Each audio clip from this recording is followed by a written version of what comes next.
Assalamualaikum dan selamat datang di program Mengasah Public Speaking.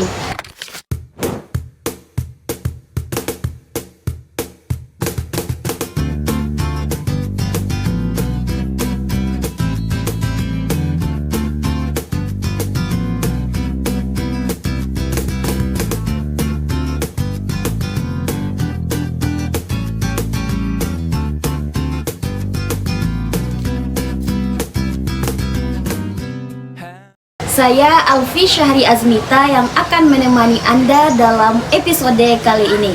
Hari ini kita akan membahas topik yang sangat menarik dan bermanfaat, yaitu cara meningkatkan rasa percaya diri saat public speaking.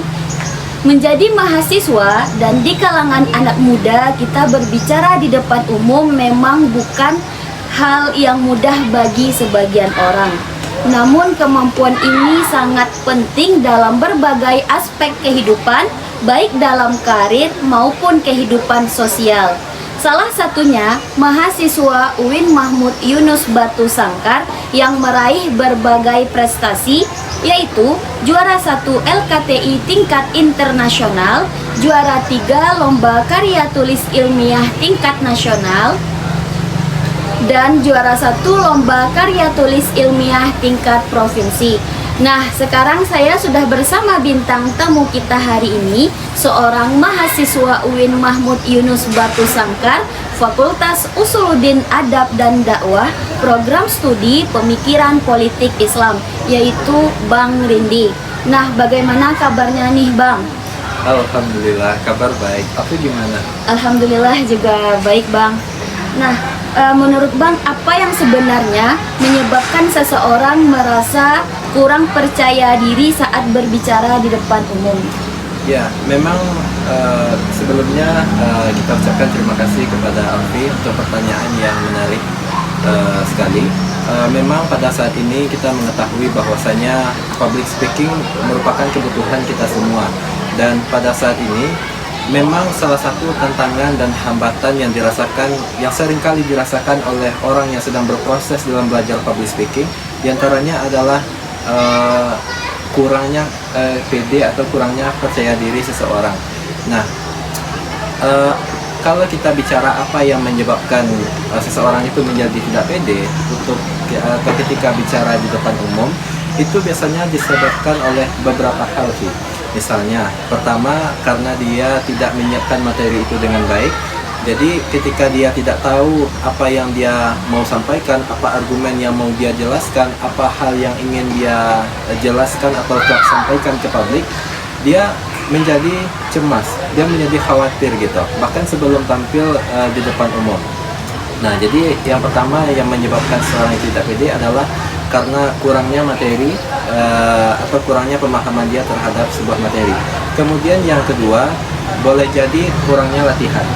Nah, jadi karena dia tidak latihan, dia tidak pemanasan sebelumnya, jadi dia menjadi canggung ketika tampil di depan umum. Dia kemudian menjadi ragu, apa nanti aku nggak tegang kali ya gitu kalau misalnya aku saat tampil di depan.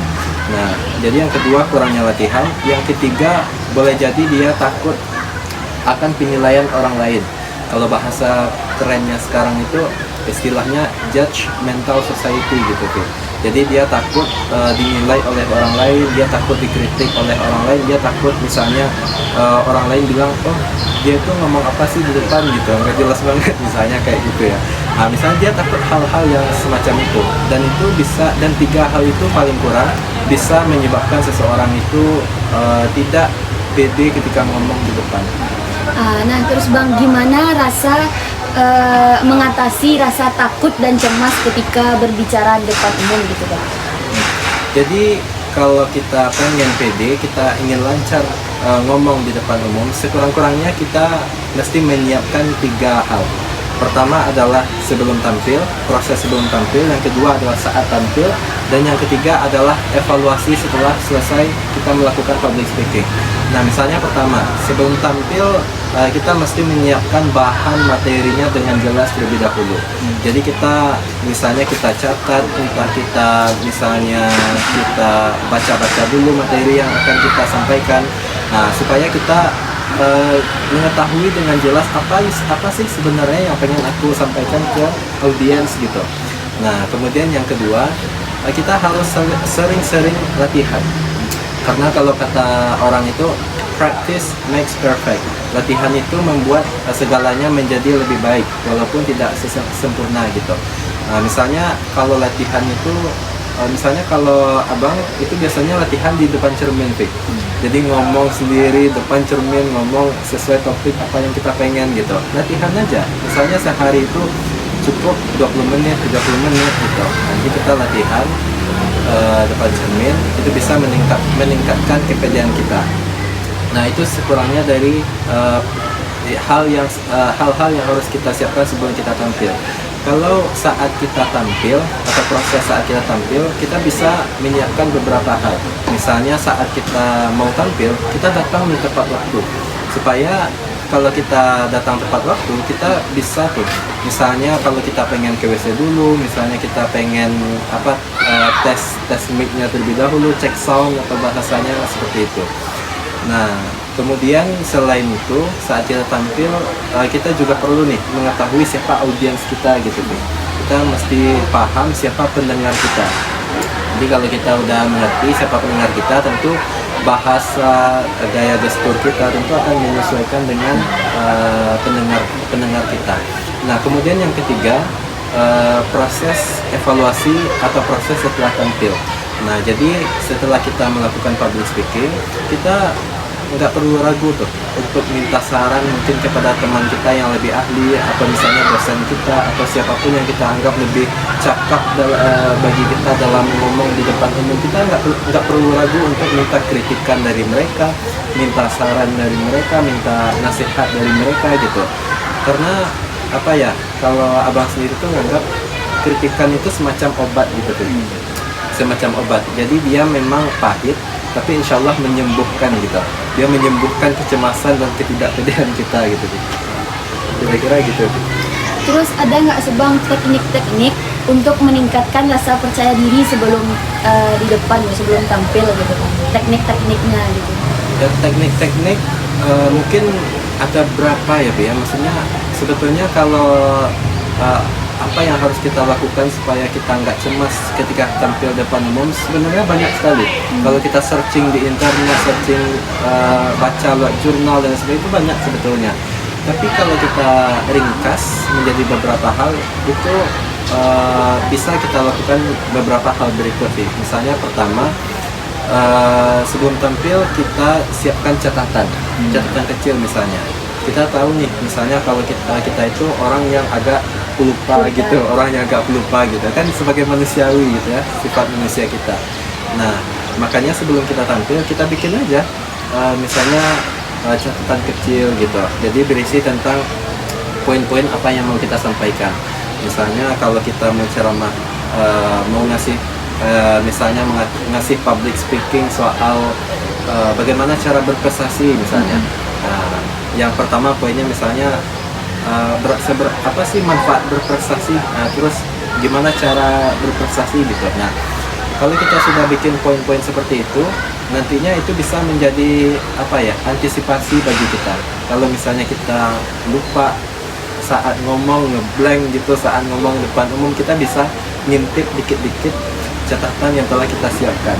Nah, selain itu ada juga yang bilang sebelum tampil kayak yang tadi disebutin, kita datang lebih awal supaya pas kita datang lebih awal kita merasa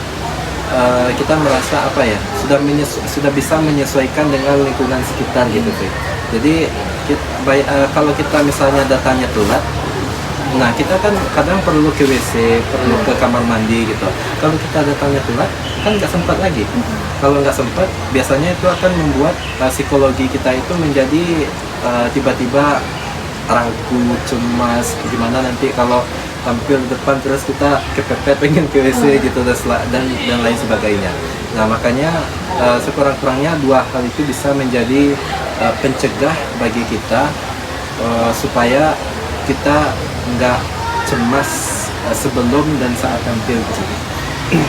Berarti kayak gitu ya Kang. Terus bagaimana cara mengatasi situasi nih Bang, kira-kira kita lupa atau lupa konsep lah di depan gitu. Misalnya bagaimana cara mengatasi kondisi di mana kita lupa konsep, lupa yang mau kita sampaikan gitu ya, Fi ya. Ada beberapa hal yang bisa kita lakukan. Misalnya kayak tadi itu kita membawa catatan kecil terlebih dahulu. Sebelumnya kita mencoba memahami betul bagian-bagian apa yang ingin kita sampaikan gitu. Jadi sebelum tampil kita harus memahami, walaupun tidak kita tidak hafal sepenuhnya teks yang mau kita pidatokan atau kita mau ceramahkan itu, tapi paling minimal kita mesti tahu bagian-bagian penting atau garis-garis besar yang akan kita mau sampaikan ke publik atau ke audiens kita gitu. Nah, yang kedua, kalau kita misalnya tiba-tiba lupa konsep, yang paling penting itu juga jangan panik. Kalau kita udah panik duluan, kita akan blank gitu. Kita akan blank dan kita akan gerasa gerusu misalnya, atau kita akan melakukan gerak-gerak yang mungkin membuat orang pun ini kenapa ya gitu, ini kenapa kok bisa gitu. Jadi misalnya jangan panik terlebih dahulu, terus ambil nafas dengan tenang, terus kita coba secara perlahan mengingat-ingat lagi tuh.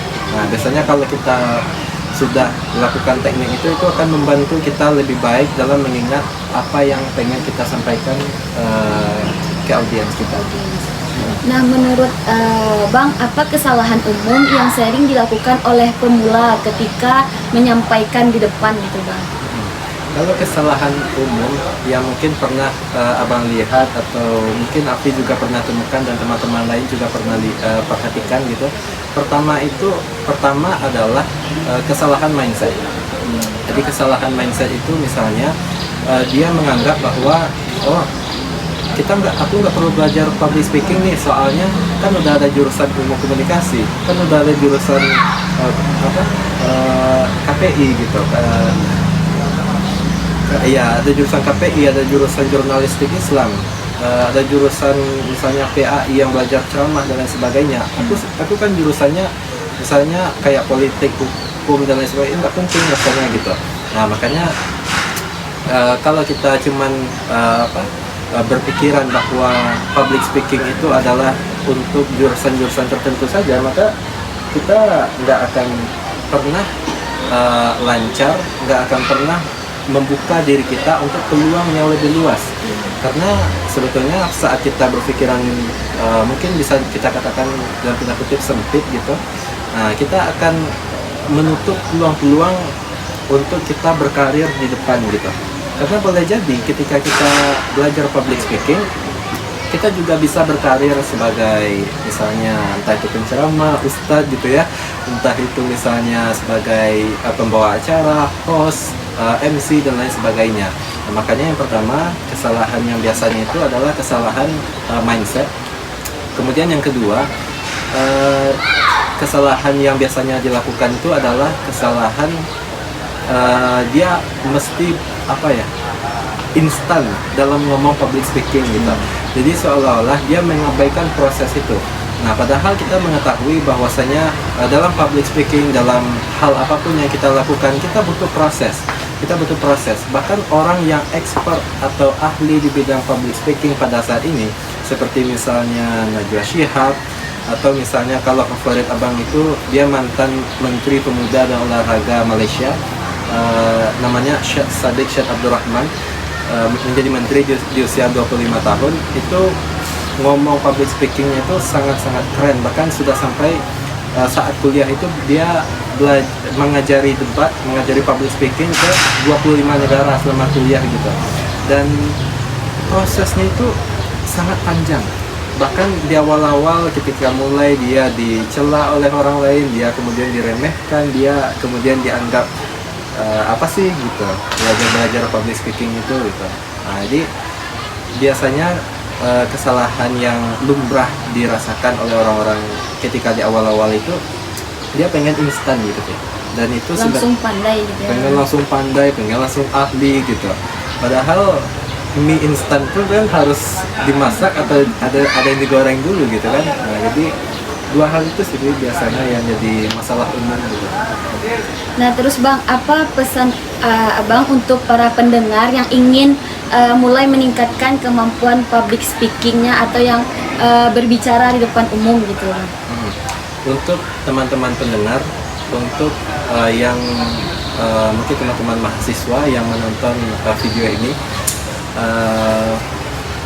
sebetulnya teman-teman semuanya dengan berkarir, dengan misalnya belajar ilmu public speaking secara lebih serius, secara lebih mendalam dan lebih fokus, sebenarnya itu memberikan manfaat yang banyak sekali bagi kita. Misalnya adalah itu membuka peluang karir kita, membuka peluang karir pekerjaan kita di masa depan, atau yang kedua itu bisa membuka jaringan kita menjadi lebih luas. Yang ketiga, dengan belajar public speaking kita bisa meningkatkan kepedean kita. Yang keempat, dengan belajar public speaking itu bisa memberikan inspirasi bagi orang lain, karena seringkali orang-orang yang punya inspirasi itu kadang-kadang gugup, kadang-kadang ragu, kadang-kadang nggak pede ketika ingin menebarkan inspirasinya ke orang lain gitu. Dan ini merupakan satu peluang besar, maka belajarlah ilmu public speaking bersama teman-teman jurusan KPI. Terima kasih. Baik Bang. Nah teman-teman, penting banget nih bagi kita mempelajari public speaking, yang mana memang bukan hal yang mudah bagi sebagian orang. Dan untuk Bang Rindi, terima kasih telah berbagi dan berbincang santai tentang cara meningkatkan rasa percaya diri saat public speaking. Semoga dari apa yang disampaikan oleh Bang Rindi dapat bermanfaat bagi kita semua, terutama teman-teman kalangan anak muda. Cukup sekian dari saya. Wassalamualaikum warahmatullahi wabarakatuh. Waalaikumsalam warahmatullahi wabarakatuh.